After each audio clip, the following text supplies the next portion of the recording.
CEO का नौकरी छोड़ दिए। सर, सबसे पहले आप नौकरी क्यों छोड़ देते हैं? लोग तो ट्रेन में भर भर के परेशान रहते हैं। नौकरी हम छोड़े नहीं थे। 2022 में हमने नौकरी ज्वाइन किया था और आधा घंटा में छोड़ करके हम पहले अपने गांव के विकास के लिए निकल गए थे। फिर पुनः 2023 के 5 जनवरी को हमने ज्वाइन किया।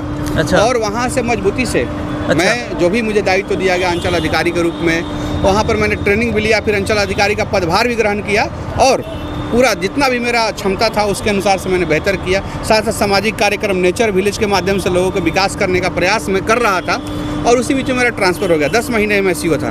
मुझे बड़ा दुख हुआ। मुझे लगा कि ये विकास का कार्य भी अधूरा रह गया, इसे पूरा करने के लिए मुझे कुछ समय चाहिए, क्योंकि मेरा प्लानिंग 3 साल का था।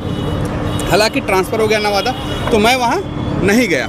और यहाँ पर रह कर के विकास का काम किया। फिर मैंने तिरंगा यात्रा निकाला। कुछ ऐसा एपिसोड हुआ जो मुझे लगा कि नहीं, अगर तिरंगा यात्रा मुझे रोकने का प्रयास किया गया तो मैं रिजाइन करूं और रिजाइन करके मैं एक आम जनता बन करके इस राष्ट्र की क्या मजबूती है और संविधान ने हमें और आपको क्या मजबूती दिया है, क्या ताकत दिया है, इसको मुझे एहसास है। मैं बाकी लोगों को भी कराना चाहता हूं। तो क्या लगता है पूरी तरह से आप जॉब छोड़ चुके हैं? हाँ, मैंने त्यागपत्र दे दिया। सर, 10 महीने के कार्य में इतना कमा लिया, आपकी डिफेंडर से घूम रहे हैं सर? नहीं, डिफेंडर मेरा नहीं है, ये सभी को पता है। डिफेंडर मेरा फादर इन लॉ जो हैं, ससुर जी, वो एक बड़े बिजनेसमैन हैं झारखंड में।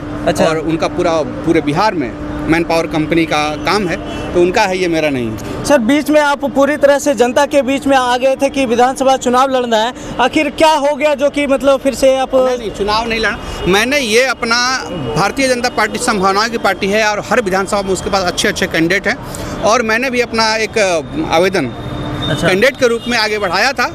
और अभी जिनको भी भारतीय जनता पार्टी श्रेष्ठी जी को दिया है, हम लोग सभी लोग उनको पुरजोर समर्थन करेंगे और उनको फिर से जिताएंगे। जो भारतीय जनता पार्टी का दायित्व दिया गया है, जो उद्देश्य है, जो उन्होंने निर्णय लिया है, उसमें कोई संशय नहीं है और हम लोग उसको आगे इस उद्देश्य के साथ चलेंगे। सर, जिस प्रकार से आप समर्थन किए हैं कि एनडीए के साथ आप खड़े हैं और ये नरियाना जो पुल है, यहाँ पे मोदी जी 2 बार आ चुके हैं और अभी राजनाथ सिंह जी आए थे, तो क्या लगता है बिहार में पुल का जो बार गिरना, इससे क्या समस्या पैदा होता है?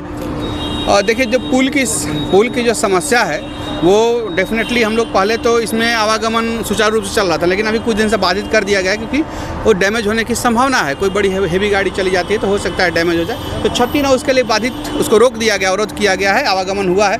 लेकिन मुझे लगता है कि चुनाव के बाद सबसे इम्पोर्टेंट अगर जमुई में एक जो मेन मुद्दा है कि बहुत बड़ा जनसंख्या उस साइड रहता है, हम लोग भी अगर जा रहे हैं तो बहुत घूम करके जाना पड़ रहा है, तो वहाँ के लोगों को आश्वस्त रहें, बहुत जल्दी उनका पुल का निर्माण होगा। और ये जमुई के लिए इम्पोर्टेंट विषय है, केवल कुछ गांव और कुछ ब्लॉक के लिए नहीं। सर, सबसे विपक्ष जो कहते हैं कि जिस प्रकार से बैसाखी के सहारे सरकार चल रही है, उसी प्रकार से पुलों को बैसाखी के सहारे चलाया जा रहा है। विपक्ष क्या बोलेगी? लालटेन लेकर के विकास करेगी विपक्ष। लालटेन लेकर के विकास करते करते जंगल राज तक पहुंच गए विपक्ष, बोला कि यही विकास है, जंगल राज है आपके लिए। कोई सरस्वती माता का जो प्रतीक है कलम, उसको फेंक देता है, ये विकास है। आपस में ही सीट बांट लिए। वो बोले कि हम प्रधानमंत्री बनेंगे, केंद्र में सरकार बनेगा तो राहुल गांधी जी, मुख्यमंत्री बनेंगे तेजस्वी जी।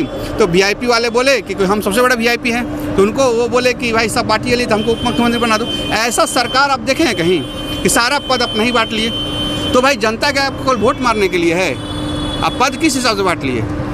तो ये लोकतांत्रिक प्रक्रिया नहीं है, उनके पार्टी में खुद डेमोक्रेसी नहीं है। आप बताइए कि लालू यादव जी के बाद सबको पता था तेजस्वी जी बनेंगे, राष्ट्रीय अध्यक्ष बनेंगे, मुख्यमंत्री बनेंगे। अब तेजस्वी जी के बाद आपको ही पता है कौन बनेंगे, या गोद में होंगे या आने वाले होंगे, वही बनेंगे, आपको पता है। तो ये सब व्यवस्था एनडीए की सरकार, एनडीए जो हमारा भारतीय जनता पार्टी है, इस चीज़ को आगे नहीं बढ़ाती। भारतीय जनता पार्टी एक मजबूत पार्टी है जो लोकतांत्रिक व्यवस्था में विश्वास रखती है, संविधान विश्वास रखती है। और देख सकते हैं हमारे साथ बने हुए थे जो कि सीईओ का नौकरी छोड़ करके अभी जनता के बीच आ चुके हैं। बाकी साहब का स्टेटमेंट के बारे में क्या सोचते हैं कमेंट करके ज़रूर बताइएगा। तब तक के लिए जय हिंद।